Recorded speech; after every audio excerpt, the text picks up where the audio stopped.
there used to be a ballpark where the field was warm and green, and the people played their crazy game. Hi, my name is Troy Bird, and I will be interviewing the Knezovich brothers, Al and Mel. Altogether, there were 5 boys. Paul, Ray, and Don, or Ducky, are now deceased. These 5 sons of John and Mary Knezovich pitched for the Gales from 1937 through 1949, a period of 13 consecutive years. We believe these 5 brothers have the longest tenure of consecutive years playing any major sport in the history of Christian Brothers High School. The team record during those years, 145 wins and 42 losses. I'm going to turn the interview over to Jimmy McNamara, who also played at Christian Brothers and was All City Selection 1947. And 46 was when no, you're right, 47. 1947, Jimmy. I remember reading in the paper the morning it happened. Yeah.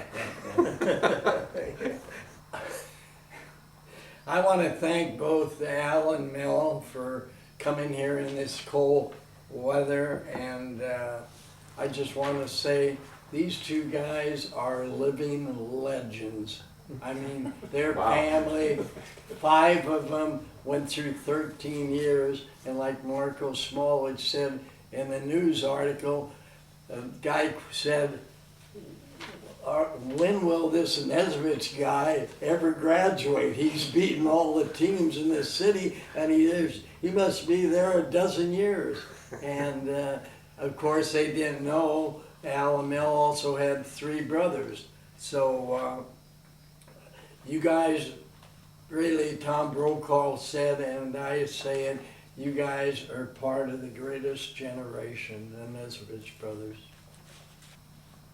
And it was just, I can remember going over to Roosevelt Park and way back in the Depression days, and playing we played softball there. I think we used to play for a game called Pepsi-Cola.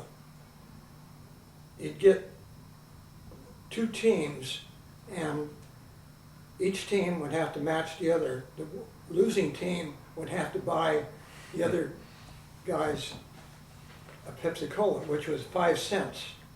And that was a big deal in those days. And it was, I'll tell you, it was a grudge match. So, but we played this all the time. Mm-hmm. I mean, it was, Were there other Christian Brothers kids playing with you yeah. there, like at Roosevelt Park and Yeah. that kind of thing? Were there a lot of guys you played with Oh, yeah. at CB? Gil Urbano. Gil lives next, right Yeah. in the neighborhood there, and Don McKenzie, and And Right. do you know, Troy, the first year or second year that I was at Christian Brothers, the whole infield, Urbano at third base, Holy Angel, Clyde Haskell at shortstop, Holy Angels. Who played second base? And you guys played second a lot. Lexi. Was Lexi okay? Lexi He came was from Holy there. Angels, Yeah. and Ronnie King was the catcher. and He Bob was Green. Holy Angels. Bob Green was But there. all these guys ended up Bob going Green. to Brothers. Bob Ball. Ronnie King did, and Bob Barbo. Gil Was he did. Holy Angels? Yeah, Bob Barbeau. Yeah. Yeah. The whole team was Yeah. from one Franciscan school. The whole varsity brothers. And a lot of the same neighborhood. Yes. Right. Yeah, pretty much. Yeah. Pretty much. So it, during those days, it was, a little different. No TV. Sure. Yeah. But we spent a lot of time over at the baseball park. We're all bat boys, and All 5 You're all of bat you. boys. You were bat boys for the Solons, Solons, yeah. right? Was the bat boy, and it was one year there. I think it was probably the only year really that the Sacramento Solons won a championship. It was, from what I can recall, and I'm doggone certain I'm right in this. playing the Los Angeles Angels for the final 3-4 games of the season, and the Sacramento Solons had to win 3 games. Yeah, I remember that. 3 games 1942. to win the championship. And Don and I were part of that. I was the ball boy And they Don did it, was the didn't bat boy. And the Sacramento Solons took, I believe it was 3 to 4 games in a row from the Los Angeles Angels in the old Coast League to be the champions there at the old ballpark. Yeah, Was that Pepper Martin's team? that was Pepper Martin's team. Yeah. Yeah, right. Yeah. Pepper Martin played right field. And you know why I know? Because the scoreboard was out in right field. And you know who the scorekeepers were? Yeah. Myself and Don McKenzie. Is that right? Oh my gosh. Uh-huh. Oh, that was fun out there. Yeah. You know, you could work in the scoreboard. If the game was dull, you could the balls and strikes. We used to key that in from way out in right field. And if the game was dull, we'd put a strike when it was a ball, and you could hear the fans all go, "Whoa!" I for certain I remember always having a good catcher, and that was Ronnie King. And I know in this case here, Ronnie King must have been throwing up a lot of dirt on their shoes to distract the hitters, you know. And he's known to do these kind of things. Yeah, So, yeah. But you know what I remember so about Ronnie King? I believe it all happened. Ronnie King, and he's in the, Joe's got him highlighted. Ronnie King would throw the ball sometime harder back to the pitcher than the pitcher threw to him. Ask Mel about that. What about that, Mel? Well, that is very true, particularly when you have a torn rotator cuff in your left shoulder and you try to raise your hand up here and out comes that ball and woo, way back, almost knock you over. Yeah. You know, I can remember doing an awful lot of ducking when Yeah. he'd throw to second base, Yeah. I can tell you, Yeah. or try to get the heck out of the way Yeah. soon and fast as I could. Yeah. Because he would really rifle that. He had a beautiful arm. Yeah, he wonderful did. He arm. ended up later on when we were playing in the Winter League for Julius. We went undefeated one year, didn't lose a game in either Wow. half, and he was our pitcher. He just stood out there and threw fastballs. That's fine. I wanted to ask, kind of bring it back to when you played at Christian Brothers. What was your coach's name? And what do you remember about 21st and Broadway? I mean, I think, Yeah, you mentioned the coaches. yeah. John Giannone was, the first few years, was my coach. Did he coach you? No. Anyway, John was a football player and basketball player, and he didn't know too much about baseball. But I remember in my either second or third year, I can remember sitting on a bench and like the umpire calling something, and he would usually turn to me and he'd say, "How about that, Al? What is that right or wrong?" And I'd say, "John, I think that umpire is giving us a bad deal." John would hustle out there. But he let, it was great because he let us play. You know, it wasn't such that everything was, you know, by the book. It was, John was very flexible. Later, I think in my last year, wasn't there a Brother Henry? right, Brother Henry was a Christian brother. Christian Brothers. He was a baseball nut. Baseball nut. Mm-hmm. I mean, he went to some of the professional leagues, like the Yankees and those people, and he'd get autographs. And anyway, Brother Henry taught me history, I think, and he knew I was a baseball player. I could have sat there and said nothing and got an A. Believe me, he was. But Brother Henry was Yeah, the only guy Brother Henry had problems with was Ronnie King. Ronnie King had no respect for Brother Henry. And so here come Brother Henry down the hall. Hi, Joe D. And Ronnie's saying, hi, Joe DiMaggio. He'd call him Joe DiMaggio. And so, hi, Joe D. Here he's a brother in a robe, you know. And so Brother Henry come to me one day. I had Spanish in his class. He says, you know, your friend Ronnie King gives me no respect. I said, what do you mean? He said, he don't call me Brother Henry, he calls me Joe D. And I said, well, what's wrong with that? That's all kind of respect. Did you guys study the hitters in batting practice that you knew? Because Norm Graybar never did get a hit off of Mel. And so how did Mel know to get him out so much? Well, I want to answer one thing. McClatchy had this coach, I think his name was Wilson.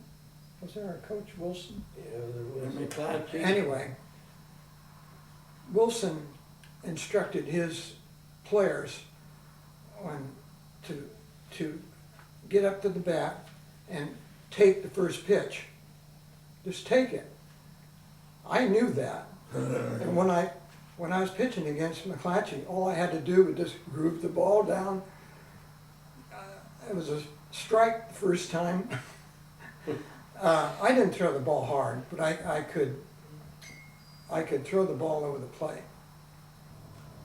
We had we used to play in these like the parks, and they had the wooden backstops. So when I was warming up, before the game started, Don McKenzie was the catcher. And Don and I had a thing. When I was warming up, I would throw the ball a little high to him, and the ball would go over his net and hit the board, and it sound, bam! We'd do that about 3 times, and the opposing team was over here listening. Bam! Bam! Like I could really throw the ball.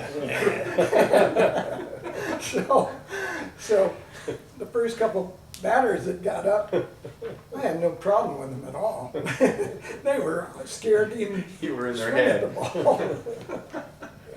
That's a little thing I remember. Yeah. Yeah, I mean, these are things you learn in sandlot baseball. Yeah. Right. It's just- Yeah, that's for sure. Yeah. But both You know, of these guys we were actually, I don't think, none of us were real hard throwers, but we would know how to mix our Yeah. pitches up and keep the hitters off balance. And I can attribute to this, you didn't mention this, about our old garage at the house yeah. that was emptied out after our father ended up taking the chicken out of there and everything. We used the garage, then open up the single car garage, and it would go out, of course, into the alley, and it would be all cemented alley out there. And so one of us would get inside of the garage, and one would be out there. And this is how I learned how to throw curveballs with a tennis ball. Yeah. You can do marvelous things with a tennis ball. It teaches you how to break your wrist, and you can see that ball just go. Sometimes you can get it to go this way. So you just try to learn things from that little tennis ball. Yeah, and the same thing with the baseball. You never want to use a new ball. You want it roughed up. Yeah. Mm-hmm. And we learned that fast. As being bat boys and ball boys. Yeah. Did you pitch that game? Oh, what year was that? 43? I think Al did. Or was it Al? Yeah, Al bested George Okay, that's in Renanchi. 43. I do remember that. Okay. Yeah. In front of the, It was for the championship. yeah, against McClatchy. And Al beat George. And it was, you're right, Gil Urbano. I talked to Gil about this. Gil Urbano got a hump line single. He didn't hit the ball good, but he got it up the middle and fell in for a base hit. And he stole second, he told me, and went to third on a fielder's choice. Now he's on third, and it's like 10-inning ball game or extra inning ball Yeah. game. And there's a winning run, and I think it was Rotoni. Ratoni, Oh, right? yeah. Chi Ratoni Yeah. bunted the ball, and Gil came in. So I didn't know, and Joe asked me about this game. He read it. I said, I'll find out. So I called Don McKenzie up and asked him, you were the catcher in that game? Yeah. I said, nothing and nothing? He says, yeah. I said, how did you get the winning run? He says, I knocked it in. Okay, so I called Gil Urbano because Gil was the runner. I said, Gil, He was on third. Gil. yeah, who knocked you in? And he said, let me think. I think Ratoni told me he bunted down third base and you came in. And I said, well, Don McKenzie told me he said, he's full of baloney. He said, he wasn't even on the team. So I looked it up and he was on the team. But we're all old, you know, and we have dreams, and he dreamt that he did it. But it was Chi Ratoni on the bunt. But Al, you were pitching. Do you remember Yeah. pitching that Yeah. game? Came in I do remember that. against his best friend, Yeah. who's still great friends. Yeah. In 1946, Mel and I were on the same team. We didn't lose a ball game. We won 17 games, lost 0. And they have it in the records, it was 15-0. But I've checked with Ronnie King, who knows everything. I said, Ronnie, they got us down 14-0. We won 17. Who's saying 14? Jimmy, was there a city I championship said, Gil that time? Urbano. Was it recognized as a city championship? Yes. Was there a Oh, city? yeah. Yes. We didn't lose a game, 17-0. And Gil Urbano, when I called him, Gil says, no, you and King are both wrong, it was 15-0. So that's why Gil's not here today. You go to a social function and something, and you hear the name, but you don't even know him. But he went to Christian Brothers. I myself, and Absolutely. you go over and talk to him, there's something about it, there's just a closeness. Regardless of the year, Right, like a they went fraternity. graduation. Absolutely. Yeah. You know, the reputation that you had received from going there is Mhm. just outstanding. I know I worked at Julius's Men's Store down in Sacramento, near the cathedral, and in the old days there, and people that would shop there, and Julius would say, "Oh, you know, here's a Christian Brothers boy," you know, I work, and he'd throw that out for other reasons too, keep that cash register hitting. But he said, "Oh yeah, he's another good boy from Christian Brothers," you know. Nice, And he yeah. was right. We're all good boys from Christian Brothers. I was very thankful for all of what they've done for me. Mhm. The bottom line is that you wanted to win, and you wanted to win for Christian Brothers. We were a Gale. We wanted to win, and we had an awful lot of talent. I know when I was there, boy, did we have a lot of talent too. And so did some of the McClatchy and Sacramento High. But unfortunately for them, at different times, we had more talent. Yeah. And Christian Brothers, you went on 21st and Broadway. Any other memories of the brothers there and what they meant to you? And you know, you had all 5 brothers go through there. Your parents, John and Mary, sent you there. What did you take away from Brothers? What did it mean to you to go to Christian Brothers? Speaking for myself, I think we owe the Christian Brothers a lot. Brothers, when we went there, I think there were only a few non-Christian brothers teaching. Isn't that right? Oh, That's absolutely. Sure. Yeah. You know, Except for the athletic they were coaches. really good to our family, I'll tell you. Our family was, you know, working class family, and they accepted us there, and I really appreciate what they did for us. You know, it was really something. Well, there were some special ones like Brother Bertram, Yeah. Brother Jerome. I became very close friends with several of the brothers. Brother Jerome, I played handball with Brother Jerome. We all played handball, but even after I left Christian Brothers, and then when I went to St. Mary's, Brother Jerome had moved up and became a professor. And Brother Jerome and I used to play handball at St. Mary's still.